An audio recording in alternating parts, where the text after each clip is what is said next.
Ya, halo Tribuners, selamat siang. Anda kembali menyaksikan program Live Report on the Spot dan tentu saja kembali lagi bersama saya Kinan Aulia dalam edisi 1 Februari 2022.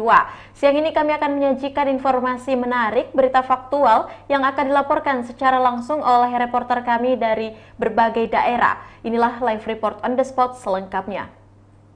Baik Tribuners, informasi pertama datang dari Kabupaten Pinrang, di mana pekerja kabel optik Abdullah 18 tahun yang tenggelam di Sungai Bungi, Kecamatan Duampanua, Kabupaten Pinrang akhirnya ditemukan.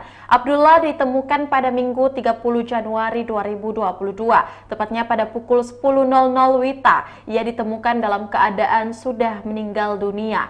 Dan tim Basarnas Pos Parepare, Fadli mengatakan pencarian hari kedua ini membuahkan hasil. Korban ditemukan 30 meter dari titik duga jatuhnya. Untuk informasi lebih lengkapnya kita sudah terhubung dengan rekan Nining Anggraini. Halo, selamat siang rekan Nining. Ya, selamat siang Kinan. Bisa Anda jelaskan untuk kronologi kejadian tersebut? Ya, baik. Jadi Abdullah dan rekan kerjanya ini berada di Desa Bungi, Kecamatan Duampanua, Kabupaten Pinrang. Mereka hendak memasang kabel optik. Nah, pada saat itu lokasinya memang berada di sekitar Sungai Bungi. Jadi untuk memasang kabel optik tersebut, Abdullah dan rekan kerjanya itu harus menyeberangi sungai. Nah, kemudian Abdullah ini melilitkan kabel optik tersebut di perutnya, kemudian berjalan ke sungai untuk menyeberang ya. Namun pada saat di tengah sungai itu diduga Abdullah kecapean sehingga dia tenggelam. Nah, pada saat itu rekan kerjanya pun panik dan menghubungi tim SAR gabungan serta mengadu ke warga setempat agar dilakukan pencarian terhadap temannya itu. Namun hingga pukul 17.00 WITA, Abdullah tidak kunjung ditemukan pada saat pencarian tersebut sehingga pencarian dihentikan untuk hari pertama. Nah, dilanjut keesokan harinya, yakni pada hari Minggu. Nah, pada saat pencarian hari kedua ini, Abdullah ditemukan oleh warga sekitar dibantu dengan tim SAR gabungan pada pukul 10.00 WITA. Nah, pada saat itu memang keluarga Abdullah yang dari Takalar ini sudah dihubungi sehingga orang tua Abdullah ini memang sudah datang sejak Sabtu kemarin. Nah, pada saat penemuan itu orang tua dari Abdullah ini sangat histeris melihat anaknya sudah meninggal dunia dan tubuhnya sudah membiru ya. Kemudian korban langsung dibawa ke rumah sakit umum daerah Lasindram Pinrang. Nah, pada saat itu juga setelah itu dibawa ke kampung halaman Abdullah yakni di Galesong Utara, Kabupaten Takalar. Seperti itu rekan Kinan. Ya, baik rekan Nining. Ada berapa personel yang dilibatkan dalam pencarian korban tersebut? Ya, jadi tim SAR gabungan ini ada beberapa, ada puluhan personil ya, mulai dari tim SAR Pinrang, tim SAR Lasindrang, tim SAR atau Basarnas Parepare, tim SAR Unhas, tim SAR UNM dan beberapa lainnya. Dan dibantu juga dengan warga sekitar yang sudah 2 hari ini berada di sekitar lokasi kejadian. Ya, baik. Untuk selanjutnya mungkin rekan ini boleh menjelaskan bagaimana kisah Abdullah warga Takalar yang bekerja sebagai pemasang kabel optik khususnya di Kabupaten Pinrang. Silahkan. Ya, baik. Jadi dari informasi yang berhasil kami himpun, Abdullah ini merupakan warga Takalar ya, kemudian pergi ke Kabupaten Pinrang ini untuk bekerja sebagai pemasang kabel optik. Nah, Abdullah ini sendiri sudah berada 3 minggu di Kabupaten Pinrang.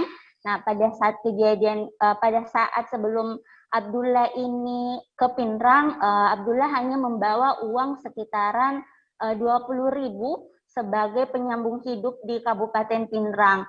Nah, memang diketahui Abdullah ini merupakan warga yang kurang mampu ya, dia tinggal bersama dengan orang tuanya, 3 adiknya, dan kakek neneknya di sebuah rumah yang terbuat dari seng dan kayu. Dan memang bukan dari dan memang Abdullah merupakan keluarga dari kalangan bawah. Nah, pada saat itu memang juga Abdullah diketahui merupakan tulang punggung keluarganya ya, sehingga dia tidak bersekolah karena kekurangan atau terhalang ekonomi dan memilih untuk bekerja sehingga membantu kehidupan orang tua dan keluarganya. Seperti itu rekan Kinan. Ya, baik rekan Nining, terima kasih untuk informasi Anda. Selanjutnya Tribuners, kita akan menyaksikan hasil wawancara langsung yang telah dihimpun oleh wartawan kami bersama dengan Dantim Basarnas Pos Parepare, ada Bapak Fadli. Berikut liputannya untuk Anda. Bagaimana kronologi korban tenggelam, Pak? Baik, info yang masuk ke kami itu sekitar pukul 11.45 telah terjadi kondisi membahayakan manusia pada saat si korban sementara menarikan kabel optik telekomunikasi. Si korban tersebut menyeberangi sungai, tiba-tiba trouble dan tenggelam. Bagaimana cara penemuannya, Pak? Tim SAR gabungan melakukan penyelaman di sekitar LKK selama kurang lebih 1 jam, dan korban tersebut ditemukan sekitar kurang lebih 30 meter dari jarak LKK dalam kondisi endek. Dibawa kemana korbannya, Pak? Waktu ditemukannya korban itu pada pukul 10.00 WITA dan dilarikan ke puskesmas terdekat. Korban dalam keadaan bagaimana, Pak? Korban tersebut dalam keadaan meninggal dunia. Kalau unsur yang terlibat, Pak? Unsur-unsur yang terlibat TNI Polri, SAR Brimob Parepare, Basarnas Parepare, BPBD Pindrang, dan potensi SAR yang ada.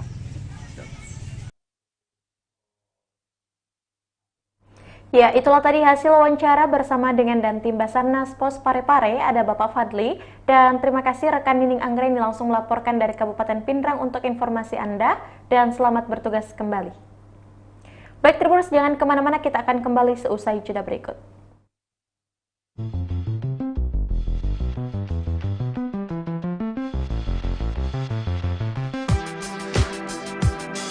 Jalan-jalan ke pantai atau menaiki puncak gunung, melihat dataran indah dan membayangkan lukisan alam Tuhan yang menakjubkan akan tersaji dalam sebuah liputan menarik juga eksklusif. Ikuti perjalanan saya menuju destinasi paling epik di Sulawesi Selatan, hanya di Wisata Virtual Tribuners.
Ya, baik Tribuners, terima kasih Anda masih setia menyaksikan program Live Report on the Spot dan masih bersama saya Kinan Aulia. Informasi berikutnya datang dari Kabupaten Goa, di mana Pangdam Hasanuddin Majen TNI Andi Muhammad ziarah ke makam Sultan Hasanuddin, di mana Pangdam Hasanuddin Majen TNI Andi Muhammad ziarah Andi Muhammad ziarah ke makam Sultan Hasanuddin tepatnya pada Selasa tanggal 1 Februari 2022.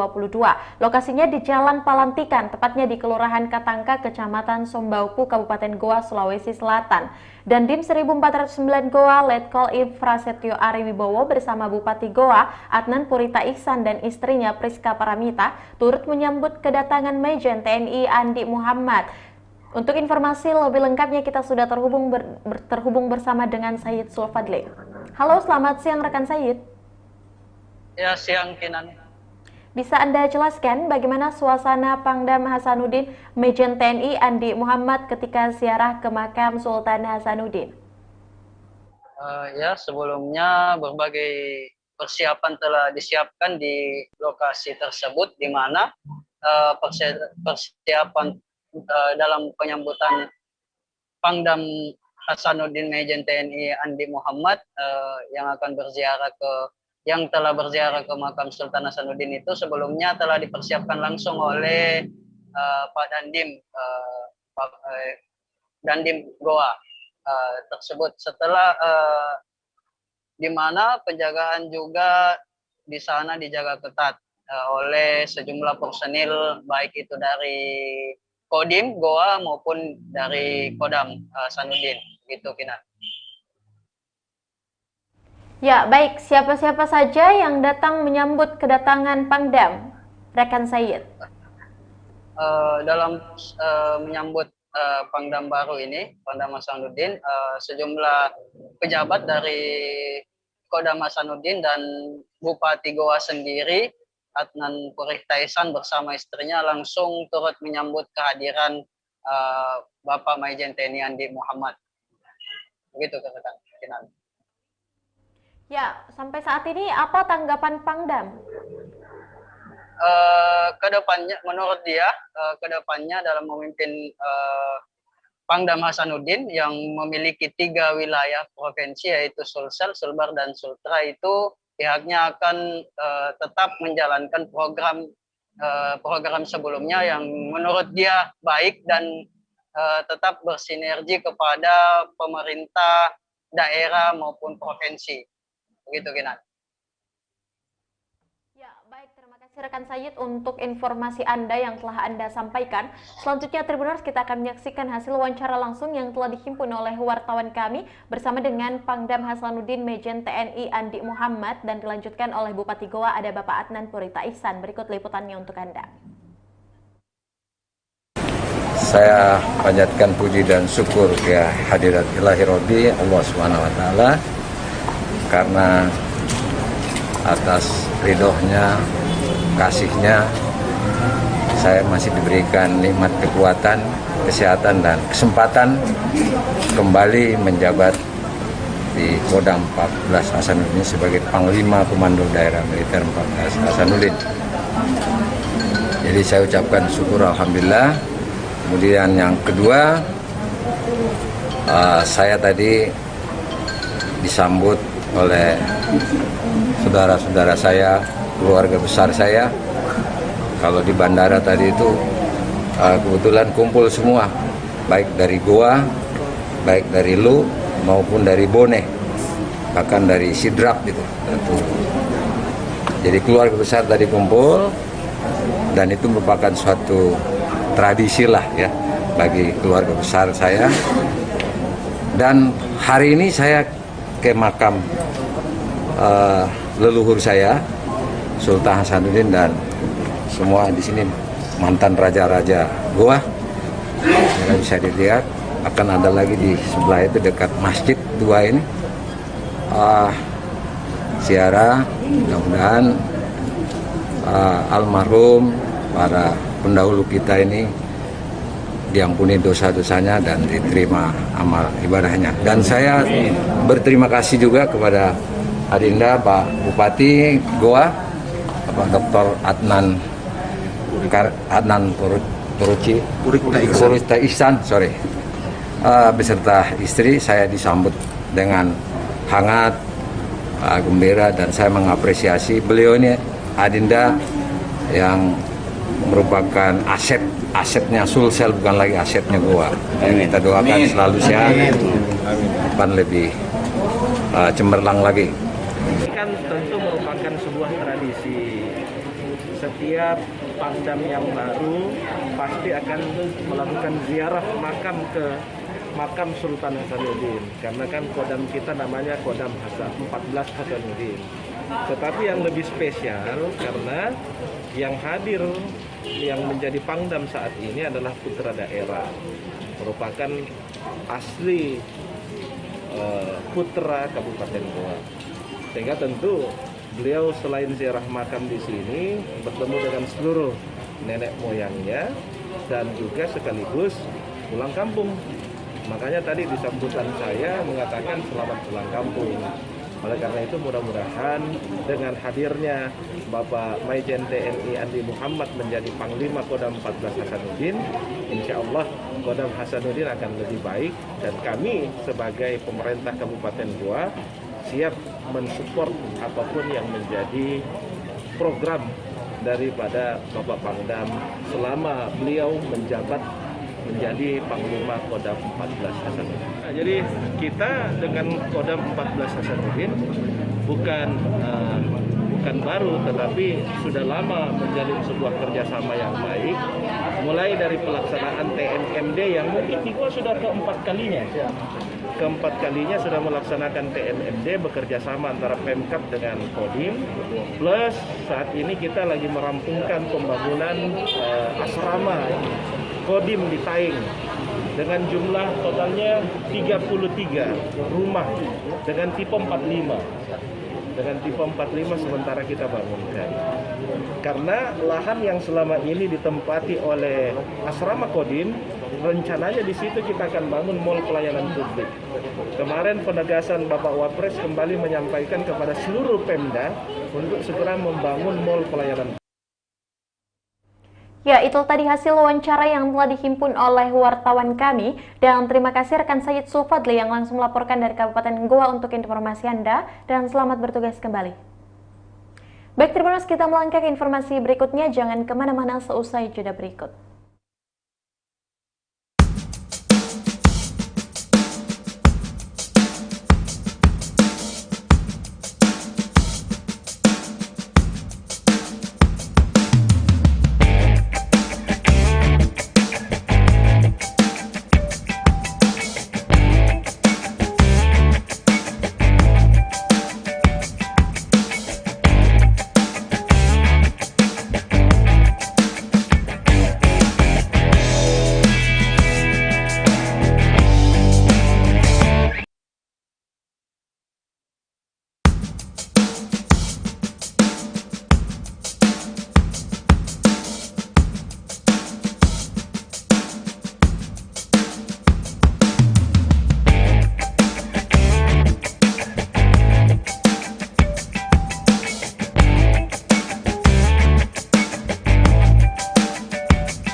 Ya, baik Tribuners, terima kasih Anda masih setia menyaksikan program Live Report on the Spot, dan tentu saja kembali lagi bersama saya Kinan Aulia. Informasi berikutnya datang dari Kota Makassar, di mana Alesya FC tatap putaran nasional Liga 3. Pelatih Alesya FC Basri Badussalam masih mencari pemain untuk mengisi starting line up arungi putaran nasional Liga 3. Makanya Alesya FC akan melakukan uji coba terakhir melawan tim lokal Makassar, tepatnya pada Selasa 1 Februari 2022 Alesya tergabung di grup 1 bersama tuan rumah Persegres Gresik wakil Jawa Timur, Persemar Martapura wakil Kalimantan Selatan, dan Perseden Denpasar wakil Bali. Untuk informasi lebih lengkapnya kita sudah terhubung bersama dengan Kaswadi Anwar. Halo, selamat siang rekan Kaswadi.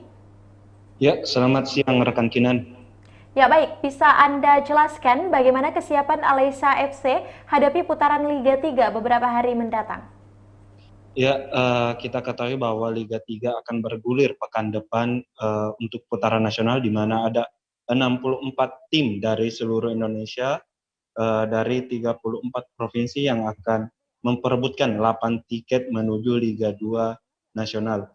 Untuk Alesya sendiri tergabung di grup I bersama Persemar Martapura, Persegres Gresik, dan dari Perseden Denpasar. Kita ketahui bersama bahwa Alesya sendiri akan berangkat pada Kamis 3 Februari 2022 mendatang, dan hari ini mereka melakukan persiapan terakhir dengan melakukan uji coba melawan tim lokal Makassar di lapangan Kodam.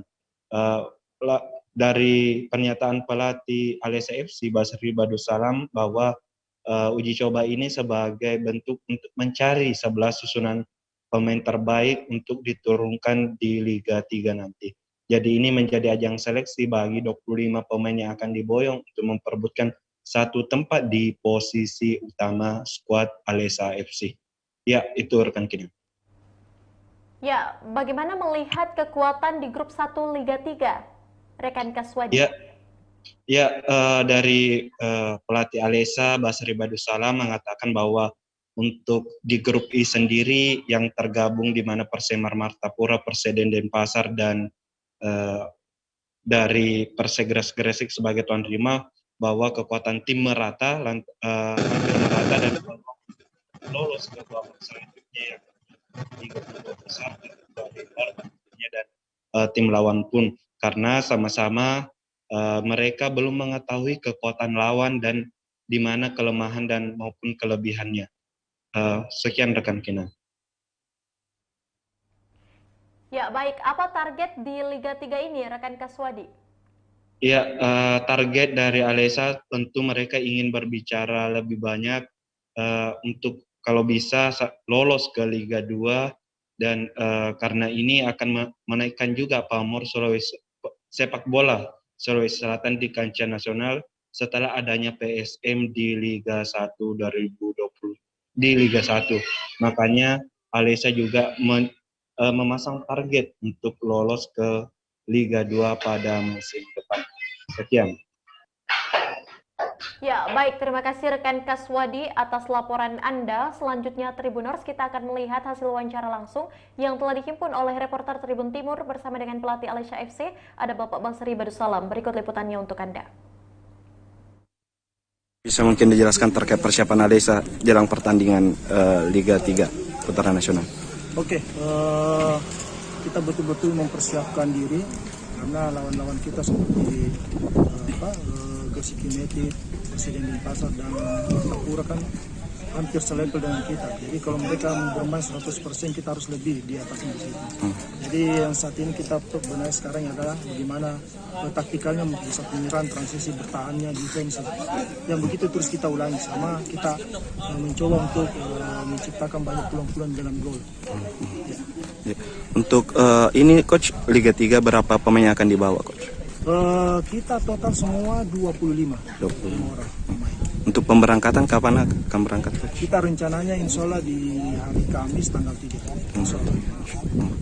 Coach, kalau untuk uji coba sejauh ini kan beberapa kali lakukan uji coba ini, bagaimana hasilnya melihat? Hasilnya ya pasti ada plus minusnya di situ. Tapi dari uji coba ini kita banyak melihat bahwa ada beberapa hal yang harus kita benahi lagi, makanya di tiap habis uji coba di sesi berikutnya kita untuk sampai ke pertandingan hari. Untuk besok apa ada uji coba coach? Ya, besok kita rencana uji coba melawan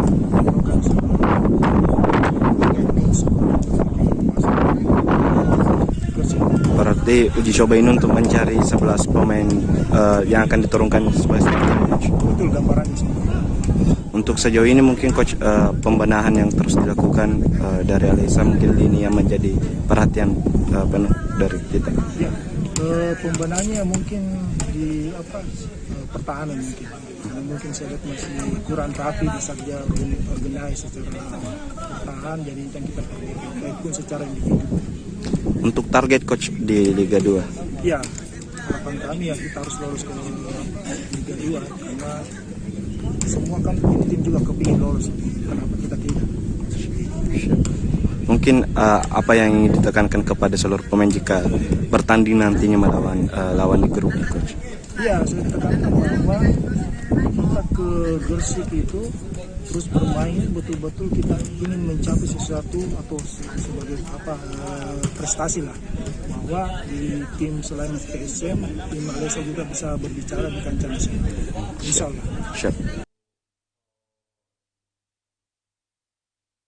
Ya, itulah tadi hasil wawancara bersama dengan pelatih Alesya FC, ada Bapak Basri Bedusalam. Dan terima kasih rekan Kaswadi Anwar untuk informasi Anda langsung dari Kota Makassar dan selamat bertugas kembali. Tribuners, informasi tadi menutup perjumpaan kita pada siang hari ini. Jangan lupa untuk terus menyaksikan program Live Report on the Spot setiap harinya pukul 14.00 hanya di kanal YouTube dan Facebook Tribun Timur. Dan saya juga mengingatkan kepada Tribuners untuk selalu menjaga protokol kesehatan dan jangan lupa melakukan vaksinasi. Saya Kinan Aulia, mewakili kru yang bekerja pamit. Terima kasih dan sampai jumpa.